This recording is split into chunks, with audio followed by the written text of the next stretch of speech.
Now, before we turn to your questions, I want to talk about a different issue, the threats of violence to state capitals and security leading up to next week's inauguration of our new president. Let me start by saying violence has no place here or in Washington. Free speech is a value we all hold dear, but violence is something else entirely. In America, we are proud of our tradition of a peaceful transition of power, and make no mistake, that is what will happen next week. Virginia has sent Virginia State Troopers and more than 2,000 Virginia National Guard members to the District of Columbia. Earlier this week, D.C. Mayor Bowser and I met with them. I told them how important this mission is and how proud I am of them. I do not want these brave men and women to be in danger. We want them back home safe, and we need them back to help with vaccinations and a lot of other duties that they have in our Commonwealth. But when they get home is dependent on those who would put them in danger by coming to our state capital or Washington with violent plans. So I need everyone to listen very closely. If you're planning to come here or up to Washington with ill intent in your heart, you need to turn around right now and go home. You are not welcome here, and you're not welcome in our nation's capital. And if you come here and act out, Virginia will be ready. Our law enforcement agencies, the state police, the City of Richmond Police, our Capitol Police, all are working in close coordination.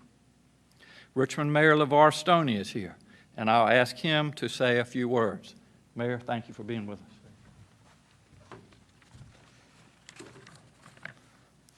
us. Thank you, Governor.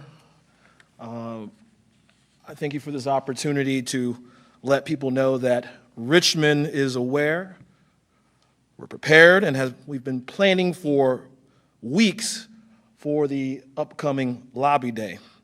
We did this long before the disturbing events that occurred at the U.S. Capitol last week. As many of you may know, earlier this week, we declared a state of emergency here in the city of Richmond.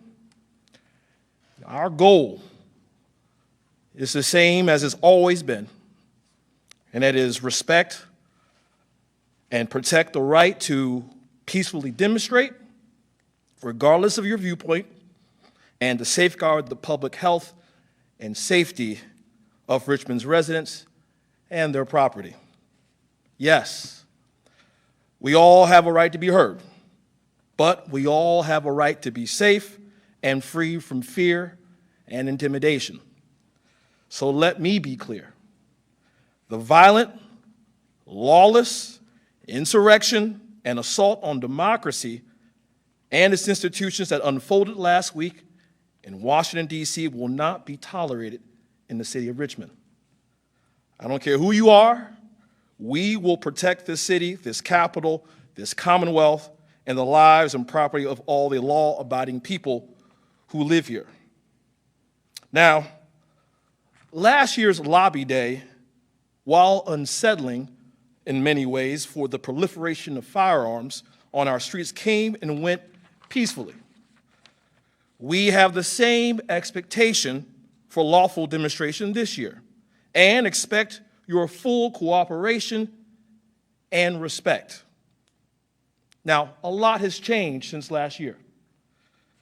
We also expect your full cooperation and respect of our new laws. We expect visitors and residents alike to obey our new laws, one of which prohibits firearms in our public buildings and city parks and at gatherings and events that should be permitted or are permitted or should be permitted. Signs where this ordinance is enforced will be posted, and we expect those who come to Richmond to comply with our laws. So let me repeat, the violence and the insurrectionist activities that we saw at our nation's capital will not be tolerated in Virginia's capital. and to our residents. There will be road closures starting this weekend.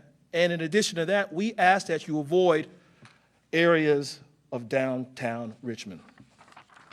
It's our hope as we near the inauguration of the president-elect that we can still celebrate democracy in our country, in our city, in our Commonwealth peacefully. Thank you. Appreciate it, Mayor. Thank you so much, Mayor LeVar Stoney. Our Secretary of Public Safety, Brian Moran, and Secretary of Veterans Affairs, Carlos Hopkins, are also here with us today, and they will tell you more about how seriously we are taking these threats. Secretary Moran, thank you for joining us. Governor, thank you. On behalf of the administration and an outstanding public safety team, I want to assure Virginians that we are taking all necessary measures to ensure the work of our Virginia General Assembly. We want to make sure that work proceeds safely and without interruption. Importantly, and at the same time, we will be protecting individuals' constitutional rights to freedom of speech and assembly. The Division of Capitol Police, Richmond City Police, Department of General Services, Virginia Commonwealth University, the Federal Bureau of Investigations, and our Virginia State Police, who we are so proud of their actions last week. They have established a unified command to prepare and manage security for Capitol Square, the Science Museum, and adjoining streets and neighborhoods for Monday, January 18th. The unified command structure successfully managed the 2020 Lobby Day, during which approximately 20,000 protesters flooded Capitol Square and surrounding streets for several hours. Despite the sizable crowd and the presence of numerous firearms, the demonstration proceeded without incident. Planning for this Lobby Day began, as you heard, many weeks ago. However, the violent attack on our nation's capital and the threats against state capitals across the country have led to enhanced preparation by our unified command. The Department of General Services has closed Capitol Square, and it will remain closed through at least next Thursday. Security fencing is being installed around the square, and additional security measures are in place to protect the buildings on the square, including our Capitol. The Virginia National Guard will have personnel on standby to assist law enforcement, and you'll hear from Secretary Hopkins in a moment. Like last year, the public can expect to see an abundance of local and state law enforcement personnel posted at stationary points and patrolling throughout the city. We will not be able to discuss with you operational tactics, but want to assure city residents, workers, and business owners that law enforcement is well prepared for rapid response and mitigation if an incident or act of violence should occur around our Capitol or at the Science Museum. We encourage the public to remain vigilant and notify local or state police of any suspicious activity. The latest information on Capitol Square closures, road closures, and other advisories are available to the public on our Unified Command social media platforms, Facebook and Twitter. Please visit VA Capitol 2021. These platforms will be updated in real time leading up to and including Lobby Day 2021. Finally, I want to make it clear and join others to say that those who might be intending to do harm to the citizens and property of our Commonwealth of Virginia will not be tolerated. This violence will not be tolerated. We are taking the necessary measures to preserve and protect the people and property of our Commonwealth of Virginia. Thank you. Thank you, Secretary. Secretary Hopkins. Thank you, Governor. From the moment that the Governor ordered the Guard to support the district, we began one of the largest mobilizations in recent memory. As the Governor indicated, currently we have over 2,400 Guard members supporting the security efforts in the district. We've been in constant communication with the district representatives within the Mayor's office, with my counterparts there in the district and their emergency management department, I've worked closely with Secretary Moran and members of law enforcement here in the Commonwealth to ensure that our responses are coordinated and that the Guard is available to support their efforts.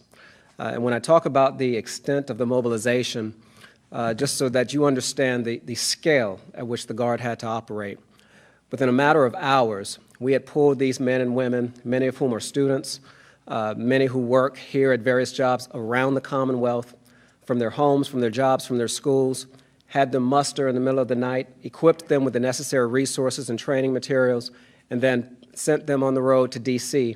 to be in place to support our nation's democracy. And so we did all of that in a matter of hours. It is a mobilization that would rival any of our active duty counterparts.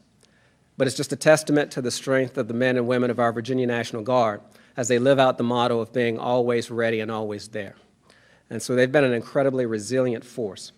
But they're not just supporting the district and its law enforcement needs, but we also have the Guard, as Secretary Moran mentioned, here available to support our law enforcement team here in Richmond over the course of the next several days and through the inauguration.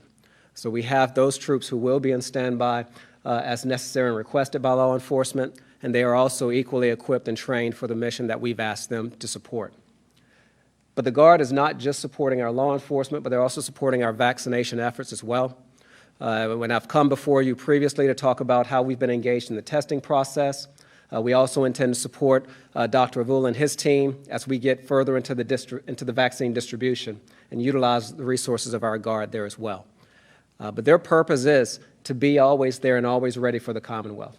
And they have done that in the past, and they will continue to do so in the future. And I couldn't be any more proud of the men and women of our National Guard. And so I thank you, Governor, and the team. And as always, we stand ready.